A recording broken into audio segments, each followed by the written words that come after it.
I'm Phil Nordella. Welcome to my master classes.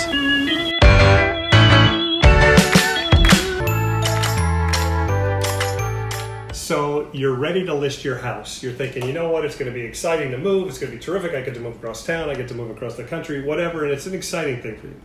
You have to pick a realtor. So a couple of the things that I suggest you keep in mind when you pick a realtor. They're all going to come out and they're all going to tell you they're incredible, they're great, I've been doing this forever, oh my God, which is good, which is fine. You'll have an idea of who's got the most experience, which is probably the most important thing that I can tell you. Experience and communication. So you're saying, well, you know what, my wife just told me, or my husband just told me about a guy that works with him and he just got his license, so I think we should try him. He'll give us a good deal on the commission, which he probably would, because it would be his first commission. You have to be very, very, very careful when it comes to dealing with people who are new or people who are family. You kind of got to go with. I get that. But if you're going to deal with somebody that just got their license, you have to understand one thing that no one wants to tell you. If they just got their license, they know nothing about selling real estate, zero. Because the actual real estate test has nothing to do with selling real estate whatsoever. We have a real estate school. So I even tell them right up front, I said, look, no matter what, as soon as you pass your test, you can forget about everything. Because you will not actually use any of the things that are actually on the test. You will never use those things. So what we do after they actually get licensed, they come in and then we train them. And that takes literally a couple of years. All right. So if somebody is going to say, I'm brand new and I want to list your house, you need to know who's selling your house, because it's not them. It's not going to be that actual agent. So you need to make sure that they've got somebody with them every step of the way.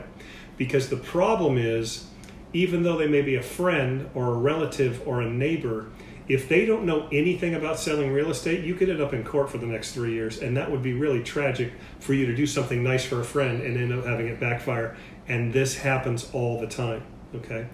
Your average real estate transaction portfolio at the end is about that thick. Agents, when they come out, they don't know anything about the contracts. They don't know anything about the disclosures. They don't know anything about tracking escrows. They don't know anything about physical inspections and termite reports, active infestation, dry rot, all of these things. They don't know anything about it, really. Loans. So they can't guide you, which means that, number one, it's possible for you to sell real estate for less than what it's worth. And number two, again, you could end up in court for a really long time. So my point there is, no matter what, I would say 2 years experience minimum. I happen to have 27 years experience, and I actually have trained many agents from the very beginning to the point where, and again, it takes 2 years, maybe 10, 20 transactions, to the point where they actually know what they're doing. Okay, so that's first thing. Second thing, real estate commissions, they're negotiable. Okay, I think most everybody knows that, but people get worried that they're going to go, oh my God, he's going to charge me this much. Well, yeah, you know what? If for some reason he wants to charge you and you want to actually get it for less, talk to him about it. Say, if you want the listing, it's going to have to be this much. An actual agent will walk away if it's not enough. And here's what actually is going to determine how much he'll actually come down.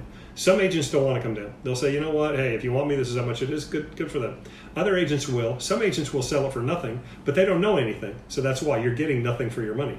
However, some agents will look at you and say, okay, are they actually going to buy another house from me? If I sell their house, am I going to sell them another house across town? That's something that actually takes into consideration. The other thing is, are you oblivious to what you're doing? And when I say that, if I walk into your home and you say, Phil, I really want you to list my house, and I say, I'm excited, and I say, look, here are the comps. This will probably comp out or appraise for $500,000, rough figures. And you say, well, I'm not selling unless I get $580,000. And I don't see anything around there that's worth an extra $80,000, I will not take the listing because it cannot sell. It's impossible. And again, everybody feels that their home is the best, and I get it, and that's fine. So we usually are always able to work it out. But sometimes people say, "Oh, well, this if you give me $580,000," and I'll say, "Well, let's wait a few years when it's worth $580,000, and we can actually consider listing it." Okay. Last but not least, real important, don't sign more than a 6 month actual contract.